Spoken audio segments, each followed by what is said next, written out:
Now, let's get the opposition's take on this budget, and we welcome from the official opposition, Chandra Pasma, the NDP poverty, homelessness reduction and education critic, the MPP for Ottawa West-Nepean. For the Liberals, it's Stephanie Bowman, their finance, jobs and the economy critic and the MPP for Don Valley West. And Green Party leader Mike Schreiner is here, and he is the member of the provincial legislature for Guelph. Great to see you three here tonight with us. I'm deputizing you all as headline writers for a newspaper. So you've read the budget, you've heard what the Minister of Finance had to say. Chandra, what's the headline? This is a budget that really misses the mark. People need help. The budget gave them cuts. The government has completely thrown the towel in on housing. And if I'm a worker who's lost my job or worried about losing my job in Windsor or Oshawa, this budget does not make me feel any better. That's a long headline for one newspaper front page, but okay. Lengthy writer, yes. Okay. Stephanie. My headline would be, Doug Ford puts his Captain Canada cape in the closet, counts on Captain Carney to save the day. Okay. Mike Schreiner. Ford budget leaves everyday people behind by failing to address housing, healthcare, education, and protect the people in places we love. Okay, you both mentioned housing, so let's start with that. What do you think this budget doesn't do that should have done on housing? Well, it doesn't really do anything. Housing starts are the lowest they've been since 1955. It's never been more difficult for people to afford a home in Ontario. And instead of a change in direction, what we see is that the government is actually cutting funding to the Ministry of Municipal Affairs and Housing. We needed to see some steps that would actually get homes built, some investments in affordable housing, some relief for renters. Instead, the government is blaming Trump and his tariff temper tantrum when they've had 7 years and they've delivered nothing on housing. Stephanie, on housing? Yeah, I mean, look, once again, this government is failing the people of Ontario on housing. They committed to build 1.5 million homes. Their targets continue to drop, and so they look for other ways to try to puff up the numbers. But again, this budget shows housing starts will not meet the mark, will not make the housing crisis any better. And I think they've missed a huge opportunity here to do things like remove development charges that so many people have been calling for. We called for that in our election platform. Those kinds of things that would both stimulate demand and also create more affordable housing for those people who need it. Mike Schreiner. Yeah, I mean, this government is utterly failing to address the housing crisis. They promised 1.5 million homes. They need to do 150,000 a year. 70,000 starts this year. Only half of what is needed. They are not going to meet their target, and the reason they're not going to meet their target is the Premier keeps saying no to the zoning changes, like for multiplexes and mid-rises, so we can quickly ramp up supply to build homes people can afford in the communities they know and love. The government for chronic homelessness, 81,000 people homeless in Ontario right now. Imagine that. They're only providing funding of half of what the Association of Municipalities of Ontario say we need to end chronic homelessness. And when it comes to deeply affordable nonprofit and co-op housing, completely missing in action, even though Scotiabank says we need to build 250,000 co-op and nonprofit houses over the next decade. Not in this budget at all. Stephanie, let me follow up on your comment where you said he's put his Captain Canada cape away and he's depending on Mark Carney to save the day. What does that mean? Yeah, well, his Protect Ontario account, he's calling, which I thought was an interesting moniker, is kind of a let's wait and see. Let's wait and see how it goes. Let's wait and see how the federal government comes to the aid of businesses who might be struggling, to workers who might be struggling, just like the federal government did during the pandemic. So, as opposed to actually saying, look, we are here to provide long-term funding and permanent things like tax relief to businesses and to individuals, this government is once again waiting for the federal government to bail them out. There's $5 billion, Chandra, in that Protect Ontario account. I mean, that's real money, wouldn't you say? It is real money, which is why it's all the more disappointing that there's no conditions attached to it. There's no restriction that this go to Ontario companies, no Ontario procurement strategy, but also no ironclad agreements that when this funding goes to a company, the jobs, the factories, the equipment will all stay here. We've already seen that this government has given money to companies that are either standing down production or are trying to ship equipment to the United States. It's workers who have put their bodies on the line to keep that equipment from going to the States. What we need to see is the government demanding that kind of commitment, that accountability, that taxpayer dollars are going to jobs here in Ontario and not to companies that are cutting and running and taking the equipment with them. I want to ask you about post-secondary. Mike Schreiner, you've got a big post-secondary institution in the city of Guelph. The money for post-secondary is supposed to go down over the next couple of budgets. What do you make of that?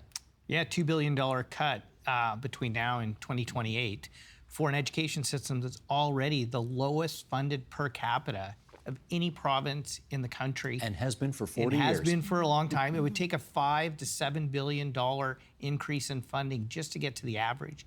If you want to talk about how we tariff-proof Ontario, it's having the best trained workforce in the world. You're not going to get that when you cut post-secondary education. You want to talk about how we innovate and be competitive business-wise, bringing new products to market. It comes from the research that comes out of our colleges and universities. We're going to lose that. This is going to do significant damage to our economy, and I am shocked that the Ford government doesn't understand the connection to investment in education and jobs and economic growth. I'll ask you about education because you're the critic for the official opposition. $56 million in this budget over 2 years to hire new public school teachers. You gotta like that. It's a drop in the bucket compared to what's needed, and obviously we don't have the details. You know, the funding that they've said is for new teachers is to hire, I think it's about 2,500 teachers. We have 40,000 teachers right now who are certified with the Ontario College of Teachers who are choosing not to work in our education system because of the conditions, because class sizes are too large, because there's mental health challenges that are not being supported, because there's no action on violence that's occurring because kids are frustrated. If we were tackling those conditions, it would benefit our kids. It would bring qualified teachers and education workers, because we have a shortage of those too, back into our system. It would mean that our kids were getting the supports that we needed, and it would create good jobs. But this government, this budget is not closing the gap on funding that was created by this government's cuts and by the Liberal government before them.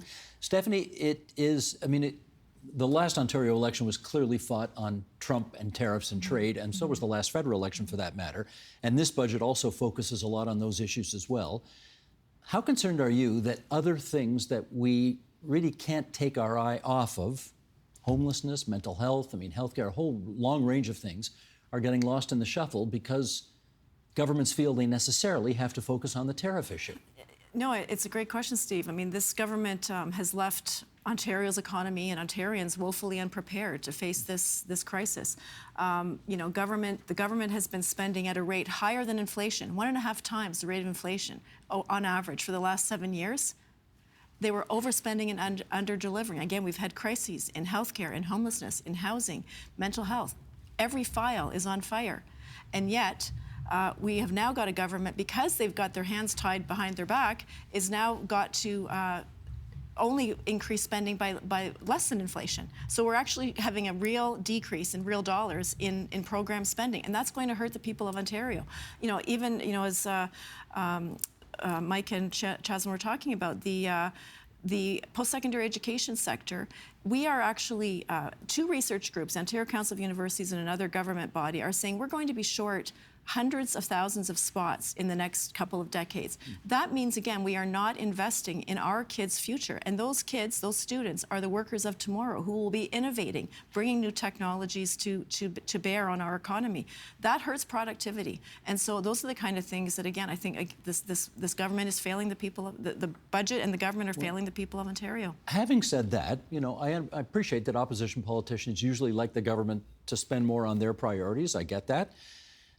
The deficit, Mike Schreiner, is booming this year. It's going from an already big number to a gargantuan of $14.6 billion. The debt to GDP ratio is going up closer to 40%, which is a number we don't want to get back to. Conservatives would tell you this is not a very conservative approach to budgeting. What do you say?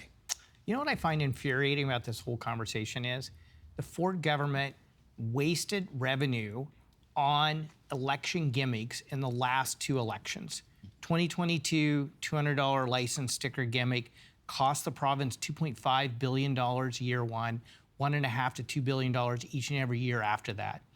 This election in February, $200 checks went out to people, including those who are millionaires, billionaires, and who get 6-figure incomes, $3.2 billion. Imagine if we had all that money right now to invest in affordable housing, to fixing healthcare, to reversing the cuts to education.